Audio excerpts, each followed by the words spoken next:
नमो नमः. आयुर्वेदाचे आद्य दैवत श्री धन्वंतरी यांच्या स्तवनाने आपण सुरुवात करूयात. शंखं चक्रं जलौकां दधतामृतघटं चारुदोर्भिश्चतुर्भिः सूक्ष्मस्वच्छातिरुद्यां शुकपरिविलसन् मौलिमं भोजनेत्रं कालाम्बोधोज्ज्वलाङ्गं कटितटविलसच्चारुपीताम्बराढ्यं वन्दे धन्वन्तरिं तं निखिलगदवन प्रौढदावाग्निलीलम् प्रौढदावाग्निलीलम्.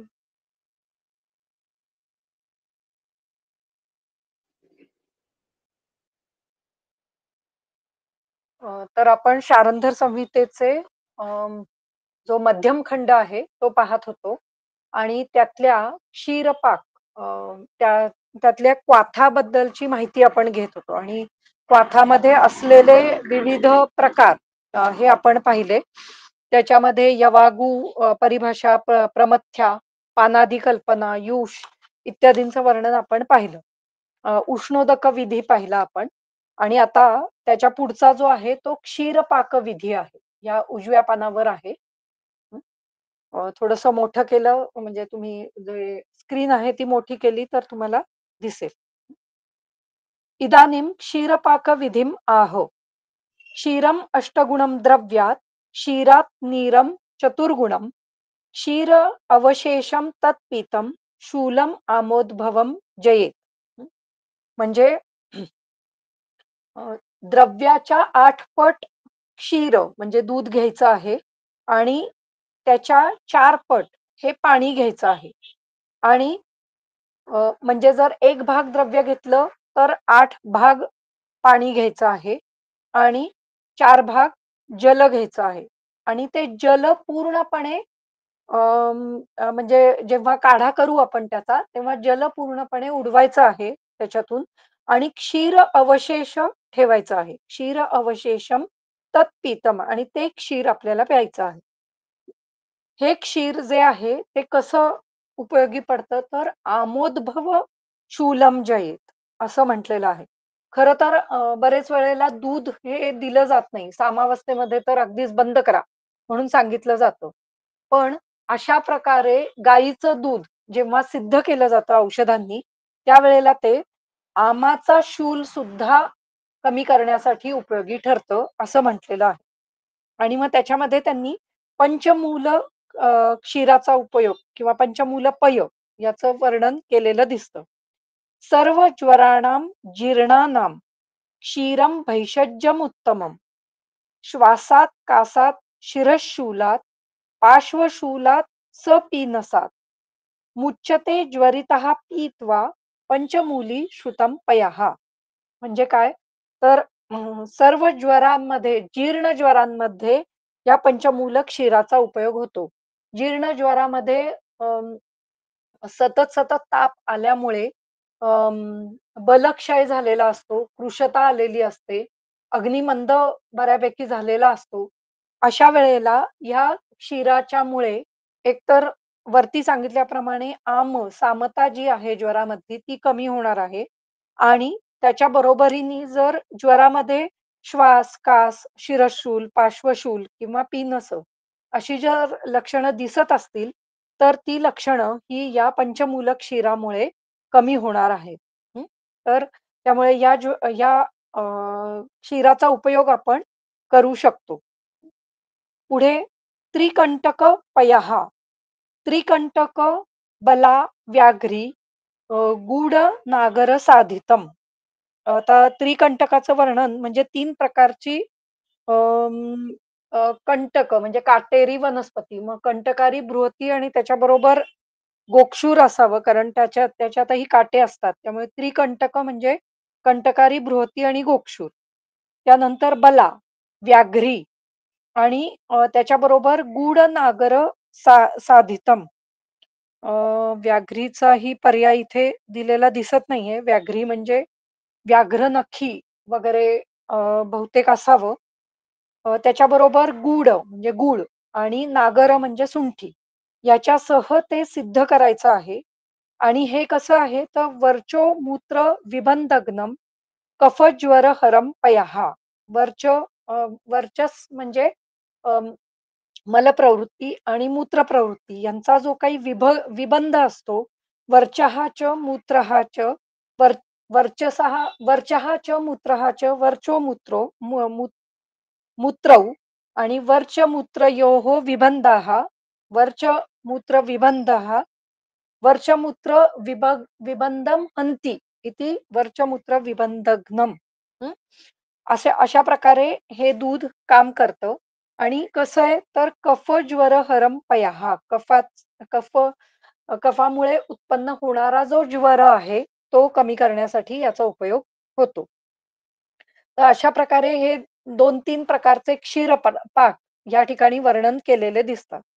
आता हे क्षीरपाक म्हणत असताना ज्यावेळेला आपण यापन बस्ती सिद्ध करतो किंवा क्षीर यापन असा जेव्हा बस्ती दिला जातो, त्याचा उपयोग अनेक ठिकाणी होऊ शकतो. मुस्तादी यापन बस्ती आहे किंवा एरंडमुलादी यापन बस्ती आहे.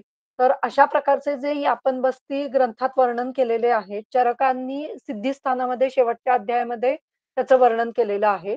तर अ, हे जे यापन बस्ती आहेत ते विविध म्हणजे अ, अ, शाखागत किंवा मर्मगत व्याधींसाठी त्यांचा उपयोग खूप चांगल्या प्रकारे केलेला दिसतो. खास करून मुस्तादी आपण बस्तीचा उपयोग हा पूर्ण व्हर्टिब्रल कॉलमचे व्याधी किंवा अस्थिमज्जागत जे व्याधी आहेत, तर त्याच्यासाठी त्याचा उपयोग होऊ शकतो. त्याच्यामध्ये त्यांनी मांसरसही वापरायला सांगितलेलं आहे. तर त्याच्यामध्ये क्षीरपाक करावा असं वर्णन आलेलं असतं. म्हणजे मुस्तादी आपण बस्ती तयार करायचा असेल, तर त्याचा क्षीरपाक करायला सांगितलेला आहे. तर अशा प्रकारे आपण ही जी क्षीरपाक विधी आहे, त्याचा उपयोग आपण त्या ठिकाणी करू शकतो. त्याच्याच बरोबरीने जे काही दुधाचं सेवन म्हणजे क्षीरपाक करून सिद्ध दूध तयार करायचं आणि ते प्यायचं. ते पिण्यासाठी द्यायचं. तर त्यामध्येही याचा वापर होऊ शकतो. त्याच्यासाठी इथे त्यांनी पंचमूल क्षीर आणि त्रिकंटक क्षीराचं वर्णन केलेलं आहे. अशा प्रकारे विविध व्याधींमध्ये क्षीरपाकाची वर्णनं आलेली दिसतात. तरुण वातव्याधींमध्ये त्याचा उपयोग किंवा ज्वरामध्ये जसं आता इथे सांगितलं, की दीर्घकालीन ज्वरामध्ये त्याचा किंवा जीर्ण ज्वरामध्ये त्याचा उपयोग केलेला आपल्याला दिसून येतो. तर अशा प्रकारे क्षीरपाक आपल्याला वापरायचा आहे. क्षीरमिती क्षीरमात्र गव्यम, गव्य क्षीराचा वापर करायला सांगितलेला आहे टीकेमध्ये. अत्र अनुक्तत्वात कारण इथे अनुक्त आहे म्हणजे नुसतं क्षीराचं वर्णन केलेलं आहे, पण कोणतं क्षीर? मग कोणतं क्षीर म्हणताना अनुक्त जिथे-जिथे असेल त्या ठिकाणी गव्य क्षीर किंवा गाईचं दूध आपल्याला वापरायचंय. द्रव्यमिती शुंठी वितुन्नकादिकम अन्यतो दर्शनात. या ठिकाणी द्रव्य म्हणून शुंठ, वितुन्नक इत्यादींचा वापर करायचा आहे. शुंठी वितुन्नकैः एरंडश्रुतम शूलहरम पयः. शुंठी, वितुन्नक किंवा एरंड असं सिद्ध दूध हे शूलहर आहे असं सांगितलं गेलेलं आहे. त्यामुळे अशा प्रकारच्या अं, दुधाचा उपयोग आपण करू शकतो, जो शूलहर आहे. खरं तर आजकाल पेन किलर म्हणून आपल्याकडे कुठलंही द्रव्य नाही. तर अशा प्रकारे ह्या क्षीरपाकाचा उपयोग आपण करू शकतो का? असा विचार आपल्याला करायला हवा. कर्तव्यतास्य द्रव्याणां भाग एकं यथा दोष अपेक्षया परिमितं क्षीरस्य भाग अष्टकं पानीयम द्वात्रिंशत् भागयुतम. हं. तर जे द्रव्य आपल्याला घ्यायचं आहे, त्यामुळे तिथे त्यांनी दिलंय कर्तव्यता अस्य द्रव्याणाम. म्हणजे ज्या द्रव्याची कर्तव्यता आहे, जे द्रव्य आपल्याला या ठिकाणी वापरायचंय, ते एक भाग घेतलं आणि त्याच्या 8 भाग यथा दोष अपेक्षया, दोषांच्या अपेक्षेने ती द्रव्याची निवड करायची आहे. परिमितम क्षीरस्य म्हणजे मोजून क्षीराचा 8 भाग घ्यायचा आहे. म्हणजे 8 भाग क्षीर घ्यायचं आहे आणि पानीय द्वात्रिंशत भाग म्हणजे 32 भाग. अच्छा. क्षीराच्या चतुर्गुण पाणी घ्यायला सांगितलेलं आहे. क्षीरात नीरम चतुर्गुणम बरोबर. क्षीरापेक्षा नीर म्हणजे पाणी हे द्वात्रिंशत म्हणजे 32 भाग तेवढं पाणी घ्यायचं आहे. एतत् सकलं क्वाथ्य क्षीर अवशेषम वस्त्रेण संस्रव्य पिबेत. म्हणजे हे सगळं एकत्र घालायचं आहे. त्याच्यामध्ये त्याच्यानंतर दूध फक्त उरवायचं आहे आणि ते वस्त्रांनी गाळून घ्यायचं आहे. आता असं करत असताना अनेक वेळेला अशी अडचण होते, की त्या द्रव्यामध्येच क्षीर किंवा दूध हे जास्त शोषलं जातं किंवा काही वेळेला दूध किती राहिलंय हे समजत नाही. मग अशा वेळेला थोडा आम्ही पाठ बदलतो किंवा आम्ही करताना असं करतो, की काढा आधी करून घेतो आणि मग त्याच्यामध्ये दूध घालून ते शिजवतो. तर त्याचेही रिझल्ट काही प्रमाणात आपल्याला चांगले पाहायला मिळतात. मी अनेक वेळेला याचा वापर हा ज्या ज्यावेळेला एकतर यापन बस्तीचा वापर संधिवातामध्ये वगैरे करतेच. जीर्ण संधिवात वगैरे असेल त्यावेळेला. पण मी एक त्याचा वेगळा वापर असा केलेला आहे, की अं, ज्यावेळेला अ, पी-सी-ओ-डी किंवा काही असे व्याधी आहेत, की ज्याच्यामध्ये अ, जे बीज आहे ते फुटत नाही. म्हणजे स्त्रियांमध्ये जे बीज तयार होतं, ते बीज व्यवस्थित फुटत नाही आणि अं, अ, अ, त्याच्यामुळे इन्फर्टिलिटी किंवा अनपत्यता आपल्याला दिसून येते. अशा वेळेला ते बीज फुटण्यासाठी किंवा बीज वाढत नाही आणि ते फुटत नाही. फुटण्यासाठी उपयोग खूप होत नाही, पण वाढण्यासाठी म्हणजे बीजाची वृद्धी होण्यासाठी त्याचा खूप चांगला उपयोग झालेला आपल्याला दिसून येतो. म्हणजे पहिल्या दिवसापासून जर आपण देत गेलो, तर 3-4 दिवसामध्ये त्याची वाढ, बीजाची जी वाढ आहे, ती खूप चांगल्या पद्धतीने झालेली दिसून येते. मग ते फुटण्यासाठी आपल्याला कुबेराक्षादी वाटी किंवा वराबोळ अशाचा वापर करता येऊ शकतो. पण या ह्याच्यामध्ये म्हणजे बीज वाढण्यासाठी याचा खूप चांगला वापर करता येतो. त्याचप्रमाणे बहुतांशी म्हणजे मी फार वापरलेलं नाही, पण जे स्पर्म तयार होत नसतील, तर त्याच्यामध्येही अशा प्रकारच्या अ, ह्याचा दुधाचा वापर आपण करून घेऊ शकतो. हं. त्याच्यामध्ये गुडूची किंवा अश्वगंधा किंवा विदारी म्हणजे खास स्पर्म वाढण्यासाठी त्याचा वापर किंवा कपिगच्छु बीज तर अशाचा उपयोग आपल्याला करता येऊ शकतो. हं. अ, एतत् सकलं क्वाथ्य क्षीरावशेषं वस्त्रेण संस्रव्य पिबेत. पानमानं च अस्य क्वाथवत् बोद्धव्यम्. पान म्हणजे याचं पान किती करायचं आहे, तर जसं काढ्याचं प्रमाण सांगितलेलं आहे, की त्याप्रमाणे त्याचं प्रमाण करायचं आहे. म्हणजे 1 पल अ, अ, 2 पल असं त्याचं प्रमाण म्हणजे 80 एम-एल असं काढ्याचं प्रमाण सांगितलेलं आहे. तर त्याप्रमाणे याचं प्रमाण आपल्याला पिण्यासाठी करायचं आहे. अथवा दोष अनुसारितो किंवा दोषाच्या अनुसार त्याचं प्रमाण घ्यायचं आहे. आमोद्भवं शूलम् इति. आमशूलं ननु आमवातजनितपीडां तत्र क्षीरस्य निषिद्धत्वात्. हं. आमशूलं ननु आमवातजनितपीडां तत्र क्षीरस्य निषिद्धत्वात्. म्हणजे आमवातजनित जर पीडा असेल, तर क्षीर हे निषिद्ध सांगितलेलं आहे. तद उक्तम दधी, मत्स्य, गूढ, क्षीर, कपोती पोतकी, माशपिष्टकम वर्जयेत आमवातार्थं मांसम अनुपजम तथा. म्हणजे मी मगाशी जे वर्णन केलं, की आमजनित पीडा असेल, तर खरं तर दूध हे वर्ज्य सांगितलेलं आहे. त्याचं स्पष्टीकरण ते इथे देतात, की काही ठिकाणी असं म्हटलेलं आहे, दधी, मत्स्य, गूढ, क्षीर, पोतकी, माश, पिष्टक म्हणजे माशाची द्रव्य म्हणजे काय उडदापासून तयार झालेली द्रव्य किंवा कुठल्याही धान्याचं पीठ करून पिष्टकं म्हणजे पीठ करून केलेली द्रव्य किंवा गूळ, क्षीर, मत्स्य, दधी ह्यांचा वापर हा अ, वर्जयेत. वर्जयेत आमवातार्तो. जिथे आमवात आहे त्या रुग्णामध्ये यांचा वापर करायचा नाहीये किंवा मांसम अनुपज, अनुपज मांसाचाही वापर करायचा नाहीये. कारण का? तर आम हा परिपक्व अन्नरसाहा. आम म्हणजे अपरिपक्व अन्नरस असं सांगितलेलं आहे.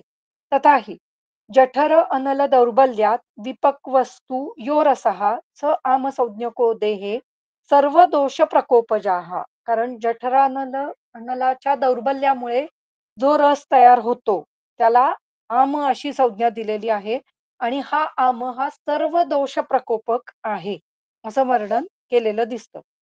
केचित् अत्र आमशूलं परिणामजं शूलम् आनंती एतत् असंगतम्. काही जणांच्या मते हे आमशूल म्हणजे काय?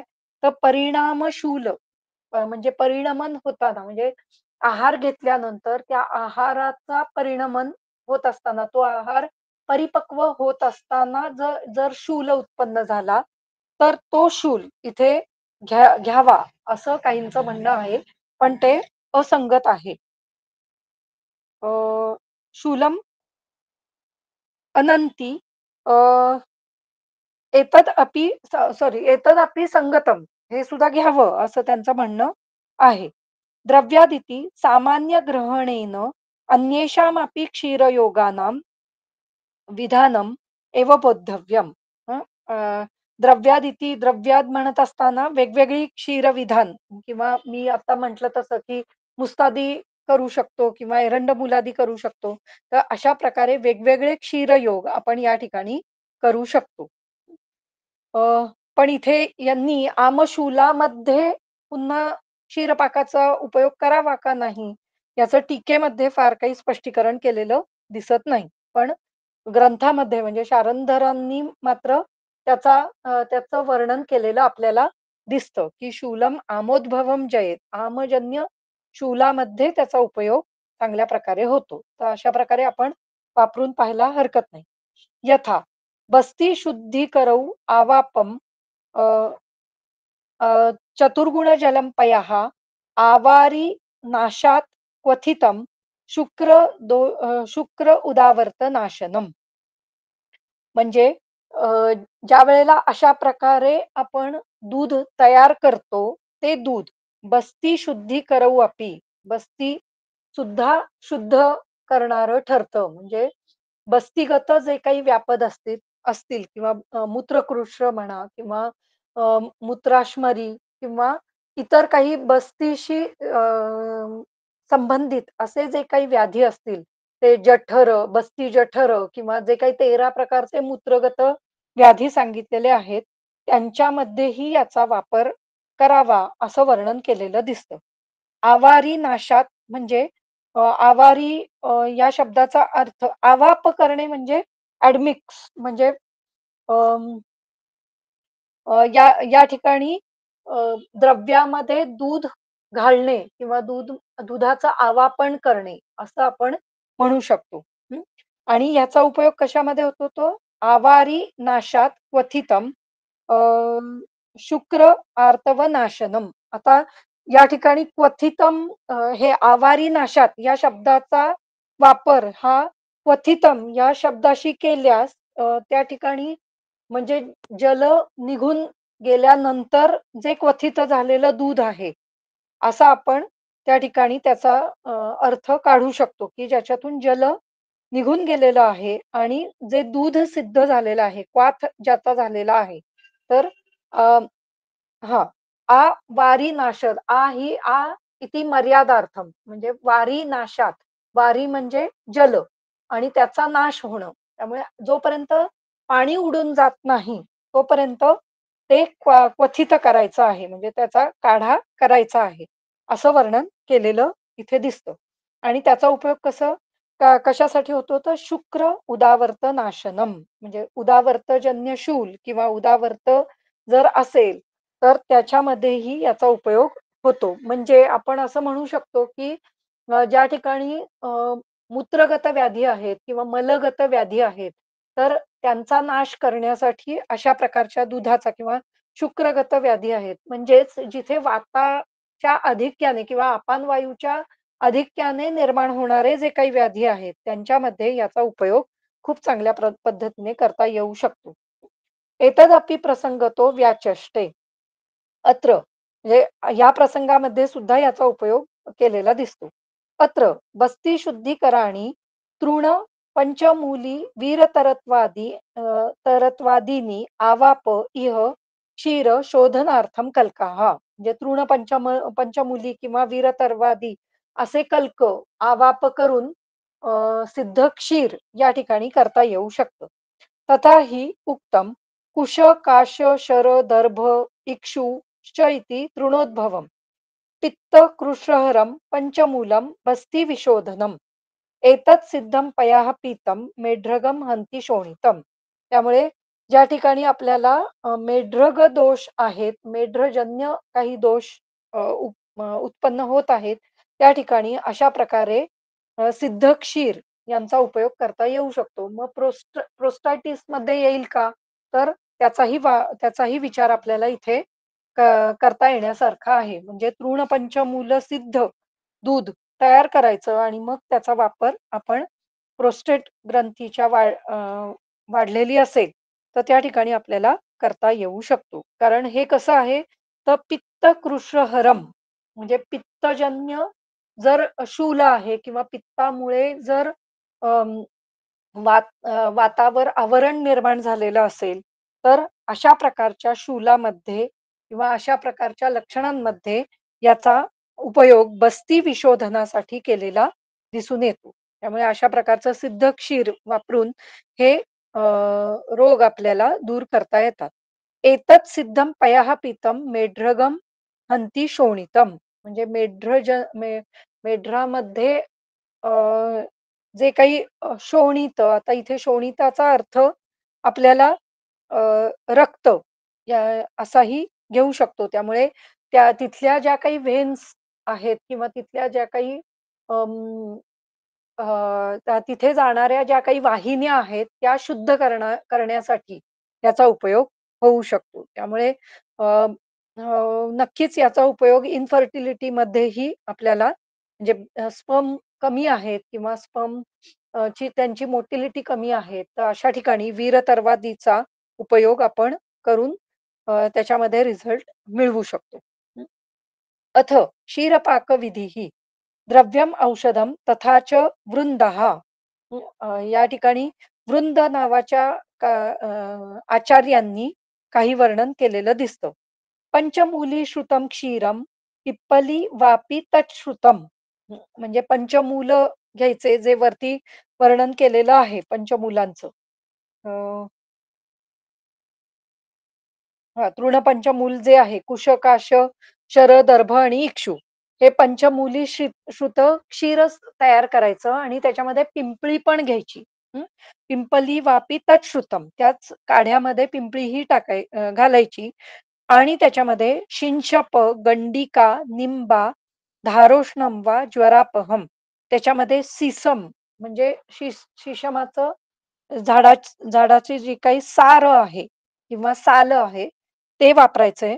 गंडिका नावाचं काही मला द्रव्य मिळालं नाही. पण खाली असं दिलेलं आहे, "शिंशपाया गंडिका न भिन्नं द्रव्यं, शिंशपायाः सुश्रुते सारो गृहीतः."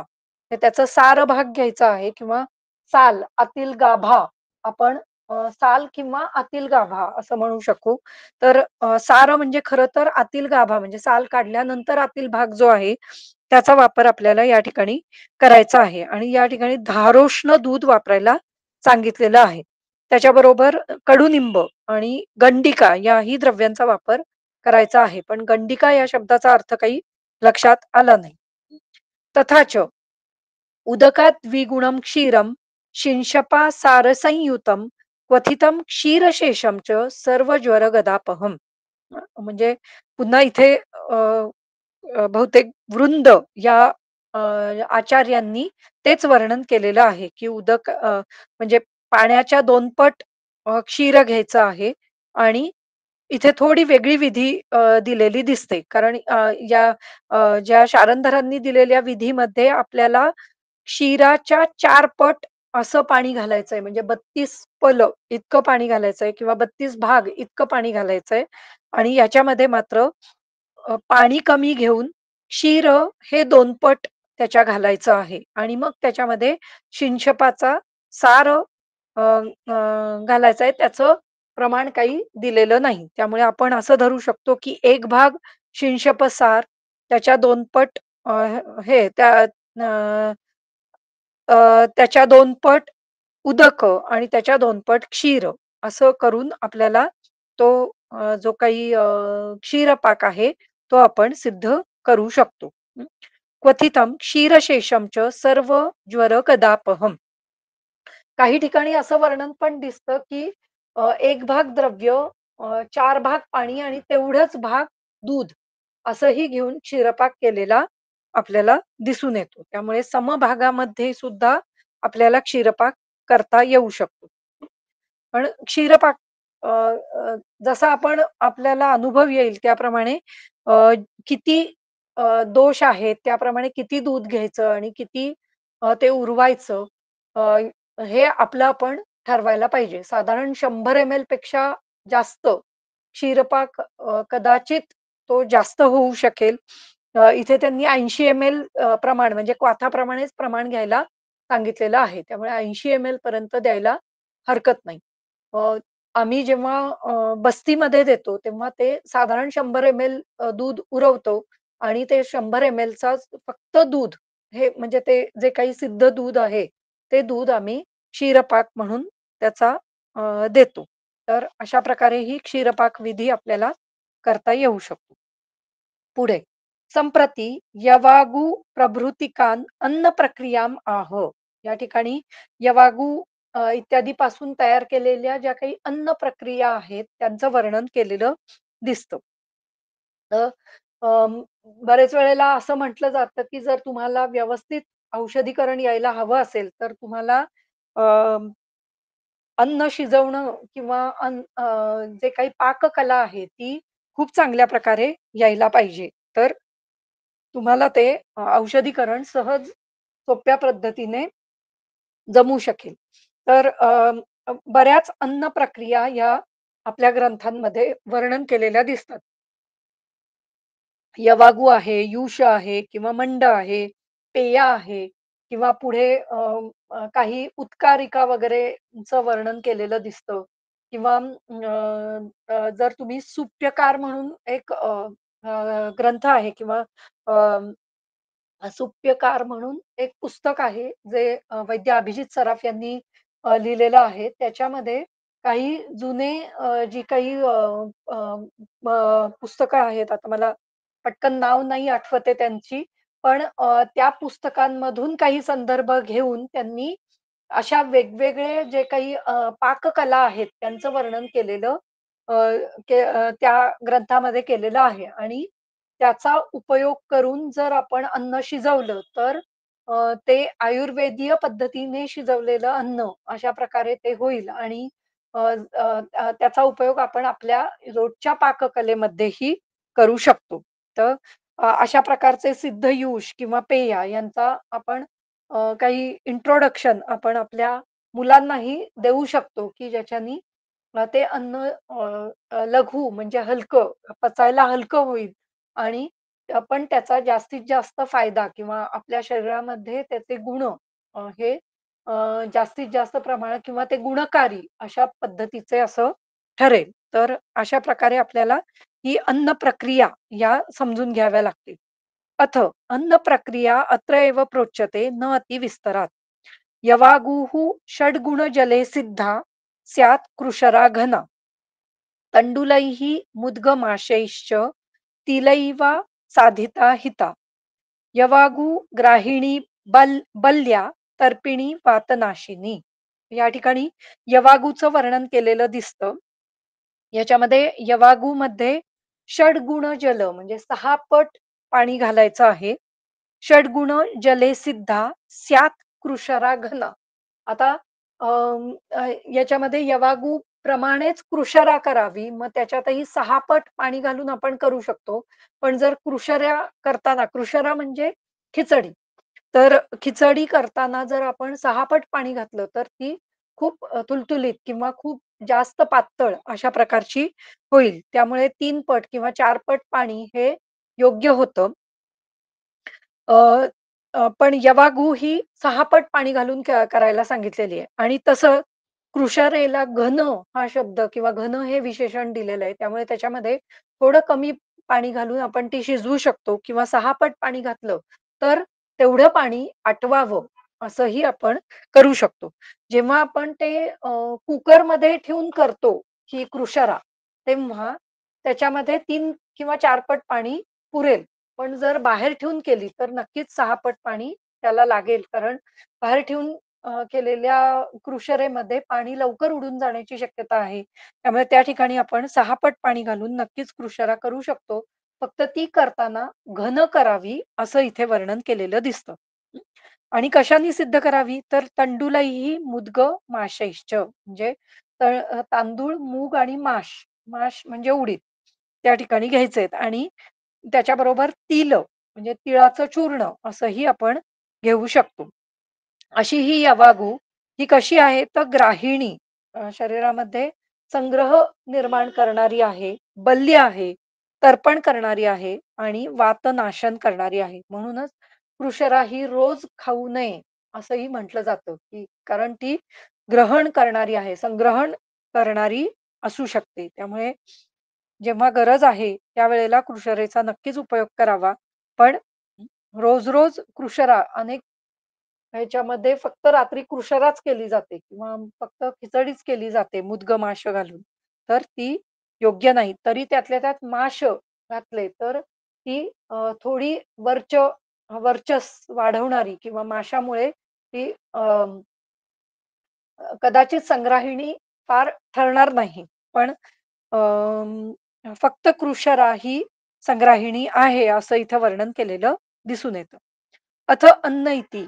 अथ इति अनंतरम. अथ म्हणजे आता याच्या पुढे. अन्न प्रक्रिया इति यवागु विलेपी पेयादी रूपा. अत्र अस्मिन् ग्रंथे न अतिविस्तरात् संक्षेपमात्रात् यतो विस्तरकथितं सर्वेषाम् अपि आलस्यकरं भवति. इथे वर्णन असं आलेलं आहे, की जर विस्तार केला आम्ही या सगळ्या गोष्टीचा म्हणजे अन्न प्रक्रियेचा, तर काय होईल? तुम्हाला आळस येईल आणि तुम्ही पुढच्या गोष्टी वाचणारच नाही. म्हणून इथे आलस्यकरं भवती असं वर्णन आलेलं दिसतं. त्यामुळे अ, आम्ही थोडक्यात संक्षेप मात्रात इदं कथितम म्हणजे हे आम्ही वर्णन केलेलं आहे. तेषु पूर्वं यवागु विधिम आह यवागु इत्यादी. षड्गुणे जले पानीये या सिद्धा सा यवागु शब्दवाच्या म्हणजे 6 पट जलामध्ये जी सिद्ध झालेली आहे तिला यवागु म्हटलेलं आहे. षड्गुणम इति अन्न परिमाणात म्हणजे जेवढं अन्न घेऊ त्याच्या परिमाणानी 6 पट असं पाणी आपल्याला तिथे घ्यायचंय. एषा तंडुलैः एव साध्या व्यवहारात तथा साध्या यथा विरलद्रवा भवति. म्हणजे अ, ही तंडुलैः एव साध्या व्यवहारात तथा साध्या यथा विरलद्रवा भवति. अतः यवागु विद्रवा इति अ, वचनात. म्हणजे जेव्हा यवागू आपल्याला सिद्ध करायची आहे, तेव्हा ती विरल द्रव किंवा विद्रव अशा स्वरूपाची करायची आहे. म्हणजे काही प्रमाणात त्याच्यामध्ये द्रव भाग हा असला पाहिजे. पण कृशरा जेव्हा करायची आहे, तेव्हा ती थोडी घन अशा स्वरूपाची असायला पाहिजे. अस्या भेदः कृशरा इति नाम्ना कथिता. सा घना द्रवरहिता इति अर्थः. म्हणजे ती द्रवरहित असली पाहिजे. इयमपि तंडुलादिभिः साधिता भवति. ती सुद्धा तंडुल इत्यादींनीच साधित करायला सांगितलेली आहे. अत्र मुद्गमाशैः च इति चकारात व्यस्तं ग्राह्यं तेन मुद्ग साधिता माश साधिता वा.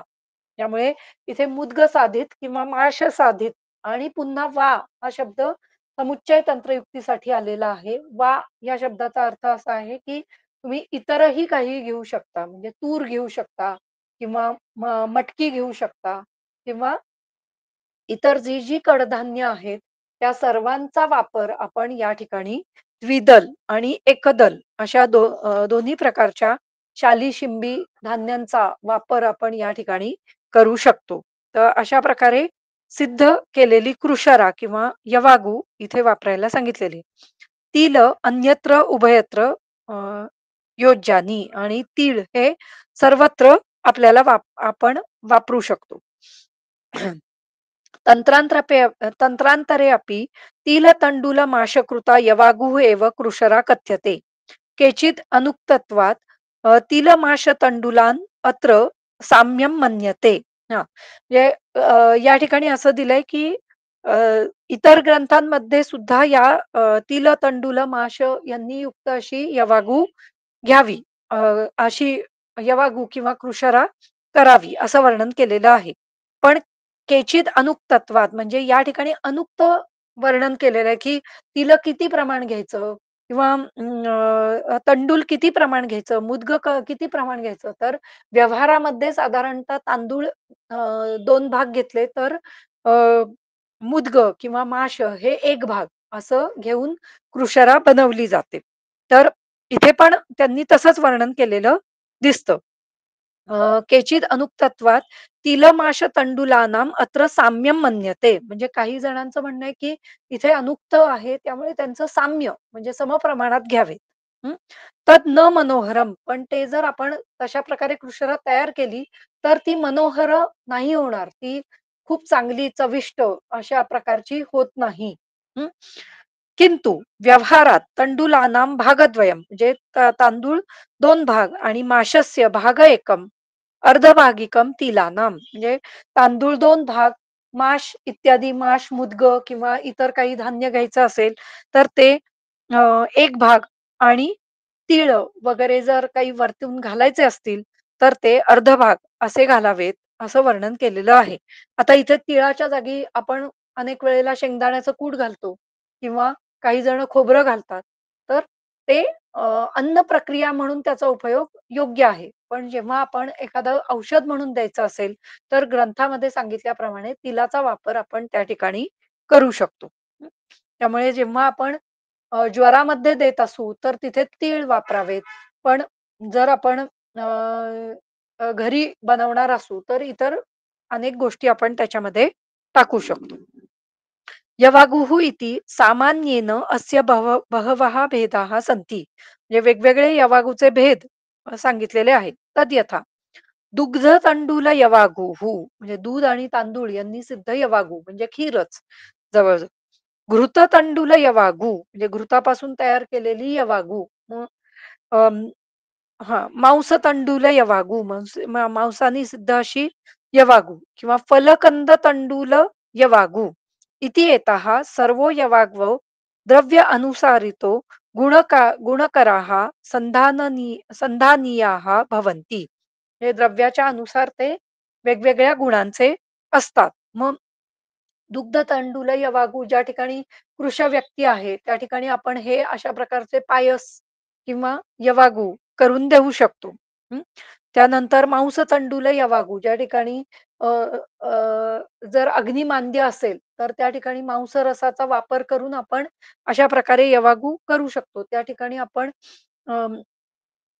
थोडं लसुणाचा वापर किंवा अ, आल्याचा वापर, आर्द्रकाचा वापरही करू शकतो यवागूमध्ये.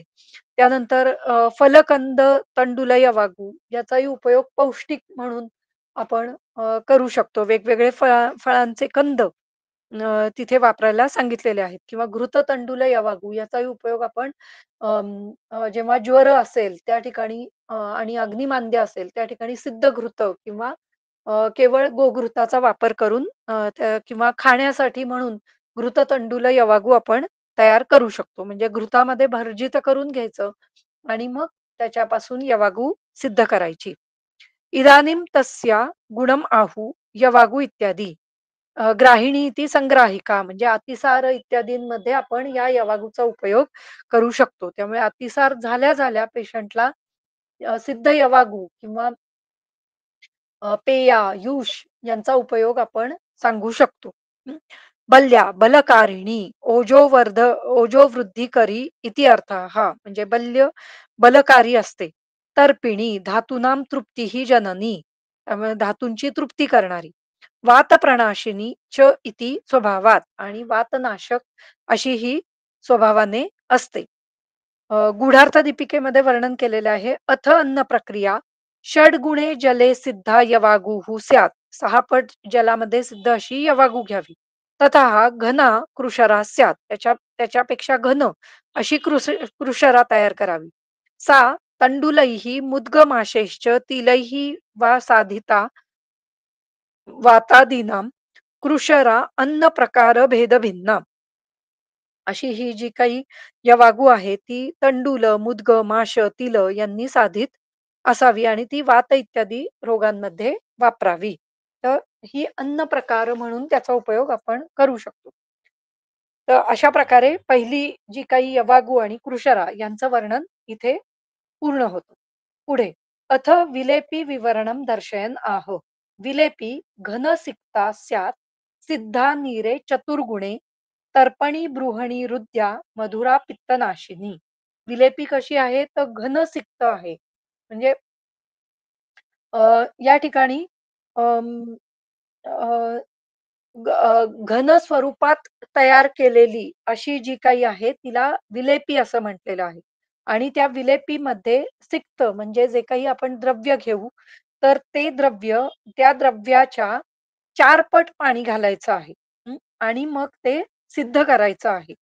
तर अशी ही विलेपी जी आहे ती म्हणजे ते 4 पट पाणी घालून त्यातलं पाणी जितकं निघून जाईल आणि मग फक्त द्रव्य राहील, ती विलेपी असेल. पण ती विलेपी कशी असणार आहे, तर ती चाटण्याजोगी असायला पाहिजे.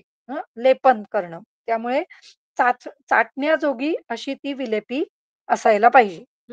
पण ती घन स्वरूपाची असायला पाहिजे. अशी ही विलेपी ही कशी आहे, तर तर्पणी, बृहणी, हृद्य, मधुर आणि पित्तनाशन आहे. तर्पण करणारी, बृहण करणारी, शरीर धातूंचं वर्धन करणारी, हृद्य, मधुर आणि पित्तनाशन करणारी आहे. तर्पण करणारी म्हणजे रसधातूला धातूचं तर्पण करणारी आहे. त्यामुळे आपोआपच सर्व धातूंचं तर्पण त्याच्यामुळे होतं. दीपिका टीकेमध्ये वर्णन आहे विलेपी इति. या चतुर्गुणे नीरे पानीये सिद्धा निष्पन्ना सा विलेपी शब्द वाच्या. म्हणजे चतुर्गुण जलामध्ये सिद्ध केलेली अशी ही विलेपी या शब्दांनी ती गणली जाते. स्वरूपेण घनसिक्ता भवती. घन असं सिक्त म्हणजे द्रव्य. त्यामुळे घन स्वरूपातलं द्रव्य असं अ, आपण तयार करायचं आहे आणि ते किती 4 पट पाण्यामध्ये ते सिद्ध झालं पाहिजे. चतुर्गुणम इति अर्थः अन्न परिमाणात. अन्न परिमाण अन्नाच्या पेक्षा किंवा द्रव्याच्या पेक्षा 4 पट पाणी असं इथे घ्यायचंय. इयमपि अत्र केवलम तंडुलैः सिद्धा इति रूढीः. म्हणजे विलेपी ही केवळ तांदुळाने सिद्ध अशी करायची आहे. अशी रूढी आहे. हं. अ, असौ हिलाच या विलेपीलाच गुलहथी इति लोके कथिता. त्यालाच गुलहथी असंही म्हटलं जातं किंवा आपण त्याला पेज असं असं पण म्हणतो. हं. पेयालाही पेज म्हटलं जातं किंवा विलेपीलाही जी घन स्वरूपाची असते जरा, त्याला ही पेज म्हटलं जातं. याच्यामध्ये पेयामध्ये बहुतांशी आपण जास्त प्रमाणामध्ये पाणी किंवा जे काही सिद्ध द्रव्य आहे, ते द्रव स्वरूपी घेतो. पण विलेपीमध्ये ते घन सिक्त म्हणजे घन असं ते द्रव्य खाल्लं जातं. ही पण कशी आहे तर्पणी, तृप्तीजनका, तृप्ती करणारी, हृद्य, आल्हादकर आहे. मधुरा म्हणजे मिष्ट रस अशी सांगितली जाते. मग त्याच्यामध्ये काही वेळेला आपण थोडी साखर घालावी का? असाही विचार आपण करू शकतो किंवा शर्करा, गूळ यांचा वापर त्या ठिकाणी करू शकतो. जर खास करून पित्तनाशनासाठी जर आपल्याला वापरायची आहे, तर ती मधुर रसात्मक आपण बनवू शकतो. हं. पित्तविनाशिनी विहिता. अशी ही पित्तविनाशक अशी विलेपी सांगितलेली गेली आहे. अथ विलेपी इत्यादी स्पष्टम. इदानीं पेयायुषौ अवाप्यम आह. आता पेय आणि युष यांचं वर्णन केलेलं दिसतं.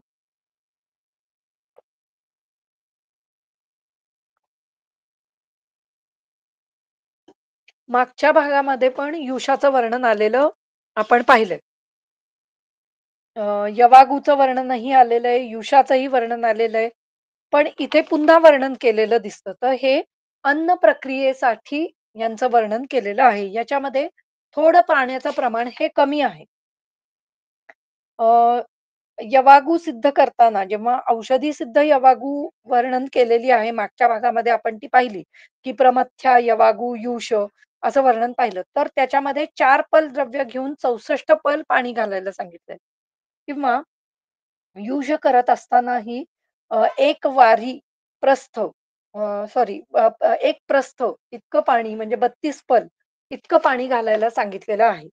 पण या ठिकाणी जेव्हा अन्न प्रक्रिया आपण करायची आहे, त्यावेळेला द्रव्याच्या काही पटच आपल्याला पाणी घालायचं आहे, की ज्याच्यामुळे आपण ते द्रव्य खाणार आहोत. पण ते पचायला सोपं जावं म्हणून थोडंसं अधिक प्रमाणामध्ये पाणी घालून ते शिजवायचं आहे. नुसतं एखाद्या कढईमध्ये घेऊन द्रव्य शिजवलं आणि ते खाल्लं, अशा प्रकारे आपल्याला ते न करता त्याच्यामध्ये थोड्या फार प्रमाणात पाणी घालून ते शिजवायचं आहे. हं. तर थोडं जास्त प्रमाणात पाणी घालून पण अगदी औषधी सिद्ध यवागू किंवा औषधी सिद्ध युष इतकं पाणी आपल्याला त्याच्यामध्ये घालायचं नाही. त्यामुळे पुन्हा-पुन्हा वर्णन आलेलं आपल्याला इथे दिसून येतं. अ, इथे यवागूचं वर्णन झालेलं दिसतं. हां. विलेपीचं वर्णन इथे आलेलं आहे आणि पुढे पेया आणि युषा. तर पेया आणि युषाचं वर्णन आपण वाचतोय. द्रवाधिका स्वल्पसिक्ता चतुर्दश गुणे जले सिद्धा पेया बुधैः नेयाः युषः किंचित् घनस्ततः पेया लघुतरा नेया ग्राहिणी धातुपुष्टिदा युषः बल्या तथा कंठ्यः लघुपाकः कफापहः. म्हणजे पेया युष हे कसं आहे द्रव अधिक आहे म्हणजे विलेपीपेक्षा त्यांच्यामध्ये जास्त प्रमाणात द्रव वापरलेलं आहे आणि स्वल्प सिक्त, सिक्त म्हणजे पुन्हा द्रव्य म्हणजे जे काही आपण त्याच्यामध्ये जे काही साध्य करण्यासाठी जे द्रव्य घेतो, त्याला सिक्त असं म्हणतात. त्यामुळे ते कसं किती प्रमाणात घ्यायचंय तर स्वल्प म्हणजे कमी प्रमाणामध्ये घ्यायचंय आणि त्याच्यामध्ये 14 पट पाणी घालायचं आहे. चतुर्दश गुणे जले 14 पट पाणी घालायचंय. सिद्धा पेया बुधैः नेयः. बुधैः म्हणजे बुद्धिमान लोकांनी ते जाणावं असं वर्णन आलेलं आहे. सिद्धा पेया अशा प्रकारे सिद्ध केलेली पेया आपण सॉरी युष या ठिकाणी नाही पेया घ्यायची आहे आणि युष कसं आहे तर किंचित घन आहे. म्हणजे त्या ठिकाणी जरी तुम्ही 14 पट पाणी घेतलं तरी ते तितकं आटवायचं आहे. म्हणजे अजून थोडं आटवून किंचित घन अशा प्रकारे युष आपल्याला तयार करायचं आहे. पेया लघुतरा नेया. पेया कशी आहे लघुतर आहे म्हणजे पटकन पचणारी आहे. आणि कशी आहे ग्राहिणी, संग्रहण करणारी आहे. धातू पुष्टिदा, धातू क्षण करणारी आहे. युष कसा आहे, तर युष बल्य आहे, कंठ्य आहे, कंठासाठी उपयोगी आहे. म्हणजे स्वर वाढवणारा आहे किंवा स्वर्य आहे असंही आपण म्हणू शकतो. आणि लघुपाकी आहे. हा पण लवकर पचणारा आहे. कफापह आहे, कफ कमी करणारा आहे. अ, दीपिका टीकेमध्ये वर्णन आहे द्रवाधिका इति या चतुर्दश गुणे जले सिद्धा सा पेया नेया. 14 पट पाण्यामध्ये जी सिद्ध झालेली आहे तिला पेया असं म्हटलेलं आहे. हं. अ, स्वरूपेण च सा द्रवाधिका स्वल्पसिक्ता म्हणजे स्वरूपामध्ये ती कशी आहे, तर ज्याच्यामध्ये द्रव आधिक्याने आहे आणि कमी प्रमाणात सिक्त म्हणजे जे काही सिद्ध केलेलं द्रव्य आहे ते कमी प्रमाणात आहे. केचिच्च भक्तमंड इति वदंती. काही जण यालाच भक्तमंड असं म्हणतात. मंडस्तु सिक्तरहित इति प्रसिद्धः. पण मंड कसा आहे? सिक्तरहित म्हणजे त्याच्यामध्ये द्रव्य आपल्याला घ्यायचंच नाहीये. म्हणजे द्रव्य घालून सिद्ध करायचंय. पण फक्त वरचं पाणीच घ्यायचंय. त्याला मंड असं म्हणतात. म्हणजे जेव्हा लाजामंड म्हणतो आपण, तेव्हा लाह्या घालून सिद्ध करायचा आहे तो. पण त्याच्यामध्ये लाह्या सोडून द्यायच्यात आणि वरवरचं पाणी फक्त आपल्याला घ्यायचं आहे. याला मंड असं म्हणतात. तथाहि यवागुः षड्गुणे तोये संसिद्धा विरलद्रवा. श य यवागू कशी आहे 6 पट पाण्यामध्ये सिद्ध आणि विरल द्रव कमी द्रव कमी आहे. विरल स्वरूपात द्रव आहे. चतुर्गुण अंबू संसिद्धा विलेपी घनसिक्तका. अ, 4 पट पाण्यामध्ये सिद्ध केलेली ही यवागू कशी सॉरी विलेपी कशी आहे घनसिक्तका. घन अशी असायला पाहिजे. म्हणजे वरती जे विलेपीचं वर्णन केलेलं आहे तेच पुन्हा दुसरे ग्रंथकार या यवागू किंवा विलेपी, पेया, मंड यांचं वर्णन केलेलं आपल्याला इथे दिसतं. बहुतांशी हे सुश्रुतामधून आलेलं असावं असं वाटतंय. तर कारण इथे वर्णन दिलेलं नाहीये. हं. किंवा सुश्रुतामध्ये मधलं आहे असं काही वर्णन केलेलं नाही. हं. त्यामुळे यवागू ही कशी आहे 6 पट पाण्यात सिद्ध करायची आहे. विलेपी ही 4 पट पाण्यात करायची आहे. पेया ही चतुर्दश पट पाण्यामध्ये करायची आहे. पेया सिक्तान्विता तोये चतुर्दश दशगुणे कृता. म्हणजे अ,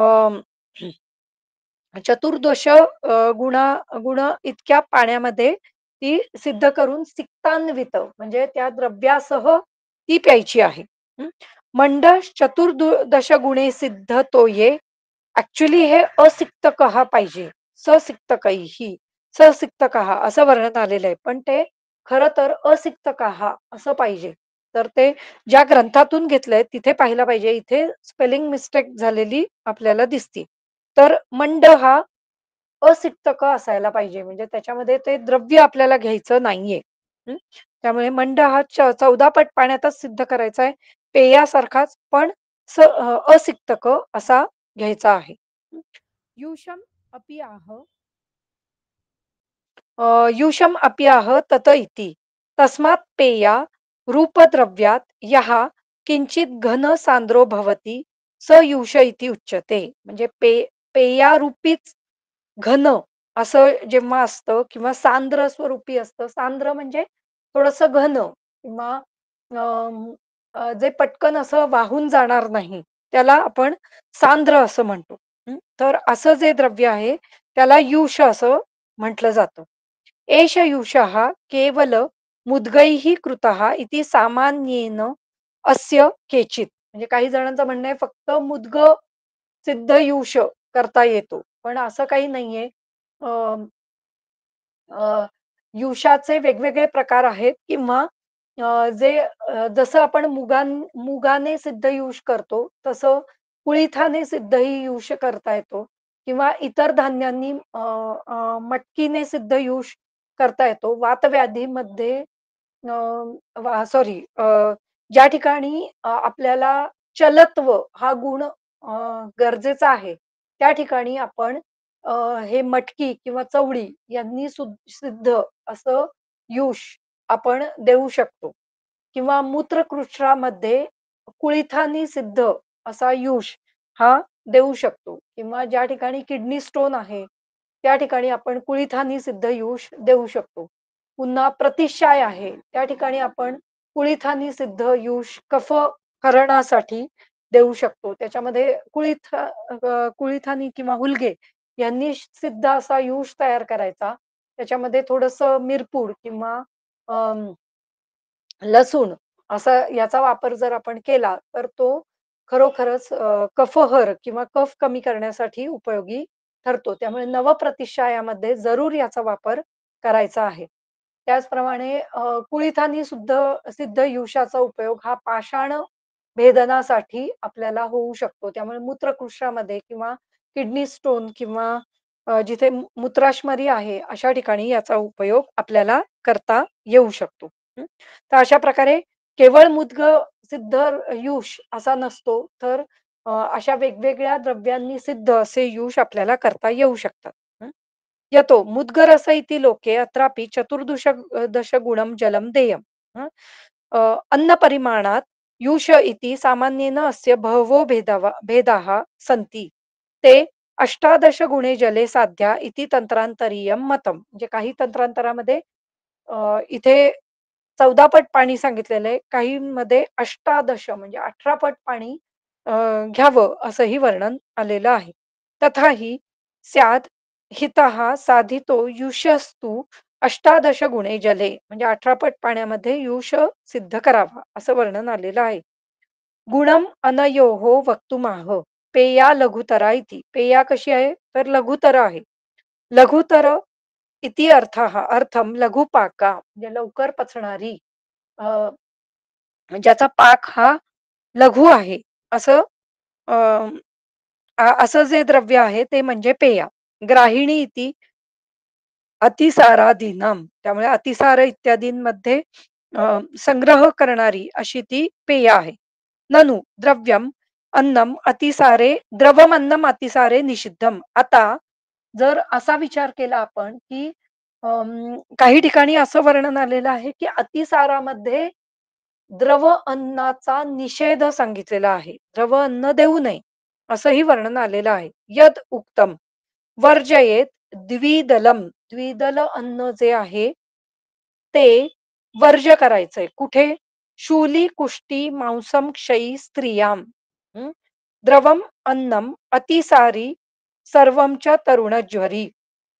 म्हणजे शूल, जिथे शूल आहे त्या ठिकाणी द्विदल धान्य वापरायचं नाहीये. म्हणजे 2 दल ज्यांना आहेत, अशा प्रकारचं म्हणजे मुदगं, माश यांचा वापर आपल्याला करायचा नाहीये, असं सांगितलेलं आहे. कशामध्ये? तर शूल असताना किंवा कुष्ठ असताना किंवा कुष्ठी मांसक्षय असताना आणि खास करून कोणामध्ये? तर स्त्रियांमध्ये मांसक्षय असताना. हं. किंवा किंवा तरुण ज्वरामध्ये यांचा वापर करायचा नाहीये. तत्कथम पेया अतिसारे विहिता आणि अतिसारामध्येही वर्णन आलेलं दिसतं. द्रवम अन्नम अतिसारी. त्यामुळे अशा प्रकारे सिद्ध द्विदल धान्यांनी सिद्ध द्रव जे अन्न आहे त्याचा वापर वर्ज्य सांगितलेला आहे. तत्कथम पेया अतिसारी विहिता. मग पेया कशी काय द्यायची आहे?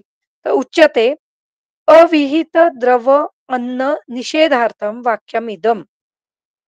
अविहित शब्दाचा अर्थ जर आपण पाहिला, तर तो असा होईल, की ज्याचं वर्णन इथे केलेलं नाहीये. म्हणजे अविहित म्हणजे इथे वर्णन ज्याचं केलेलं नाहीये, ते सोडून इतर द्रव्यांचा वापर वर्ज्य करायचा आहे.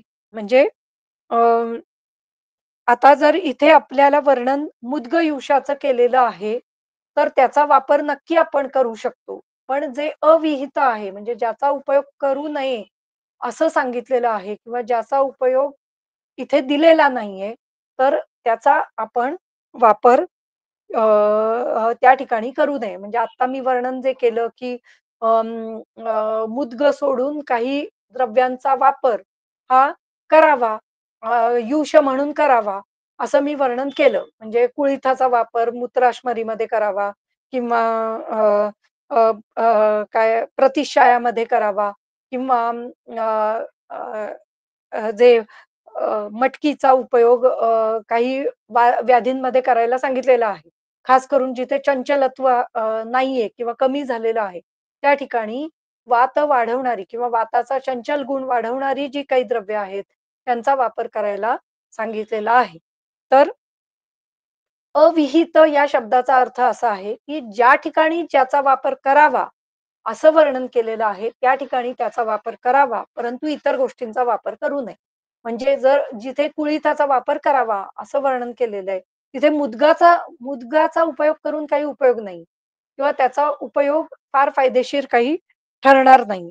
तर ज्या ठिकाणी ज्यांनी सिद्ध असे यवागू, युष असं वर्णन केलेलं आहे, त्या ठिकाणी विहित द्रव्यच आपल्याला घ्यायची आहेत. अविहित द्रव्यांचा उपयोग त्या ठिकाणी करायचा नाही. हं. तथाच उक्तम सुश्रुते. सुश्रुतामध्ये काय वर्णन आलंय? कार्यं च अ, अनशनस्य अन्ते प्रद्रवम लघुभोजनम. म्हणजे अनशनच्या शेवटी म्हणजे अनशन केल्यानंतर, अनशन म्हणजे अन्न सेवन न करणे. याला अनशन असं म्हणतात. न अशनम, अनशनम. अशन म्हणजे खाणे. न अशनम, अनशनम म्हणजे न खाणे. तर अ, असं ज्यावेळेला आपण लंघन करतोय किंवा उपवास करतोय, त्याच्या शेवटी प्रद्रवम म्हणजे प्रामुख्याने द्रव अन्नाचं अन्नाचं सेवन करावं किंवा लघुभोजनाचं सेवन करावं, असं वर्णन सुश्रुताचार्यांनीच केलेलं आपल्याला दिसून येतं. अत्र प्रद्रवम प्रकृष्टम द्रवम म्हणजे खास करून द्रव किंवा लघु, यवागु इत्यादी. तथा एव निषिद्ध आचरणम भोजेन अपि उक्तम. हे निषिद्ध आचरण भोजानी सुद्धा वर्णन केलेलं आहे. काय वर्णन केलेलं आहे? तर व्रण, उदर, उदरस अ, उदरस्थापन, पातितानां, प्रमेहिणां, छर्दी, अतिसारिणां च द्रवं न दद्यात् अथवापि कोष्णं स्वल्पं हितं भेषज संप्रयुक्तम. म्हणजे ज्या ठिकाणी व्रण आहे, ज्या ठिकाणी उदरव्याधी आहे, अ, किंवा उदरस्थापन करायचं आहे किंवा ज्या ठिकाणी पातित किंवा म्हणजे पतन झालेलं आहे किंवा आघात झालेला आहे किंवा प्रमेही आहे, ज्या ठिकाणी छर्दी आहे, ज्या ठिकाणी अतिसार आहे, ह्याच्या ठिकाणी प्रकृष्ट द्रव, हे खूप मोठ्या प्रमाणात द्रवाचा उपयोग करायचा नाही आणि हे खरोखरच दिसून येतं. जर अतिसारामध्ये द्रवाचा वापर खूप मोठ्या प्रमाणात केला म्हणजे अतिसारामध्ये पाणी प्या, पाणी प्या असं सांगितलं जातं.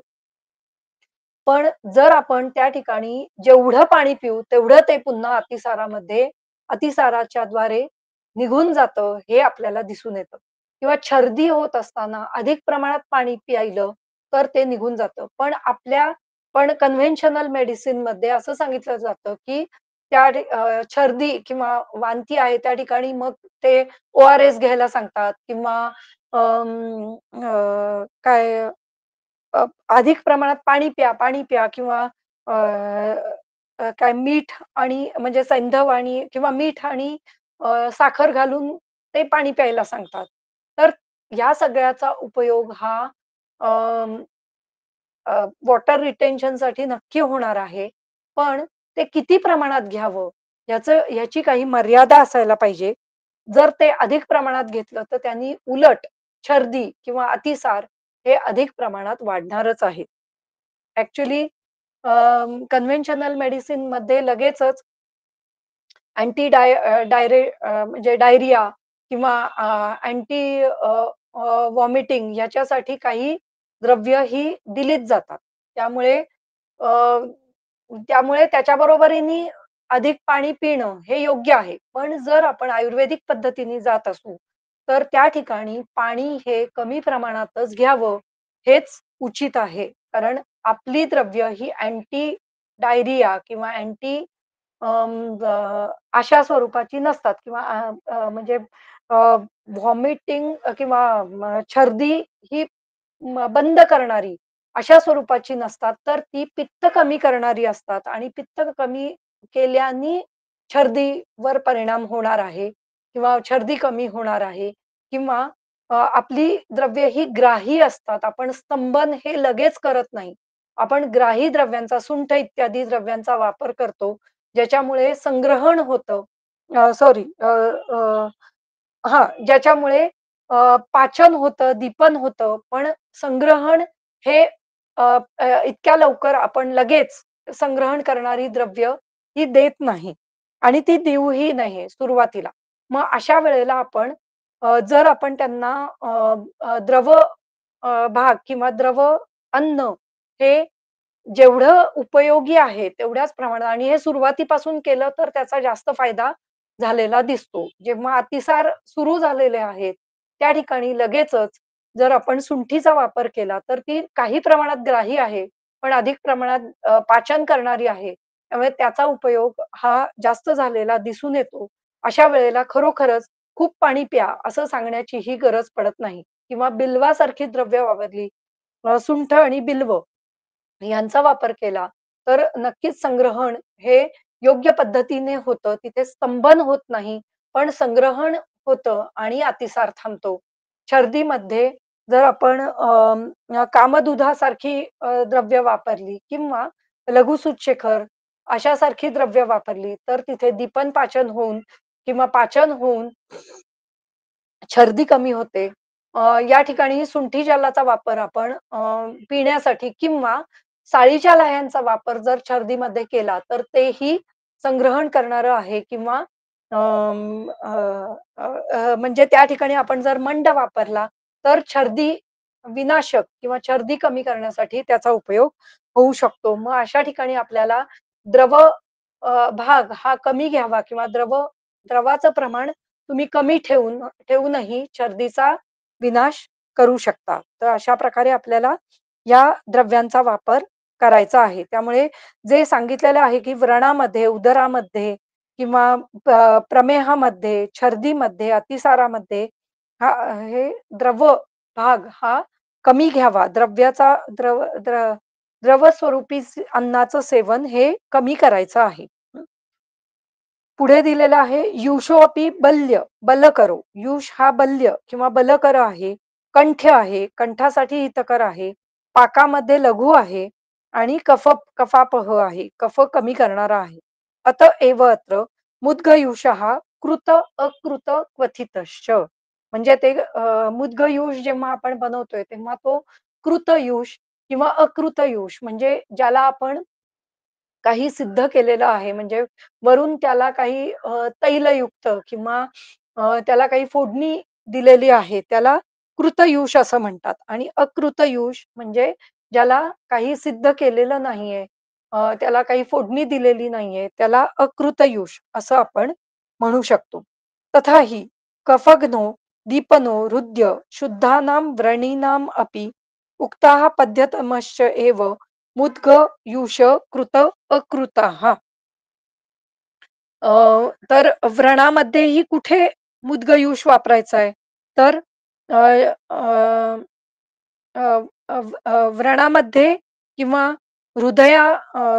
हृदरोगामध्ये किंवा शुद्ध व्रणामध्ये त्यांनी मुद्गयूष वापरायला सांगितलेला आहे. तोपर्यंत आपण मुद्गयूष वापरायचा नाहीये.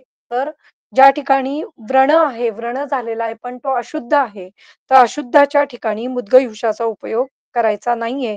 तर जिथे शुद्ध व्रण आहे किंवा कफ कमी करण्यासाठी किंवा दीपनासाठी त्याचा उपयोग आपल्याला व्रणीमध्ये करता येऊ शकतो आणि तो त्या ठिकाणी पथ्यतम म्हणजे पथ्यकारक असा सांगितलेला आहे आणि मग तो कृत किंवा अकृत जसा योग्य आहे त्याप्रमाणे तो आपल्याला करायचा आहे. याच्यामध्ये मी बहुतांशी वेळेला सिद्धयूष म्हणजे यूष तयार केल्यानंतर त्याच्यामध्ये फक्त लसुणाच्या पाकळ्या किंवा लसूण वापरायला सांगते किंवा काही वेळेला मिरपूड त्या ठिकाणी वापरायला सांगते. त्याचाही आपल्याला दीपन पाचनासाठी उपयोग करून घेता येतो.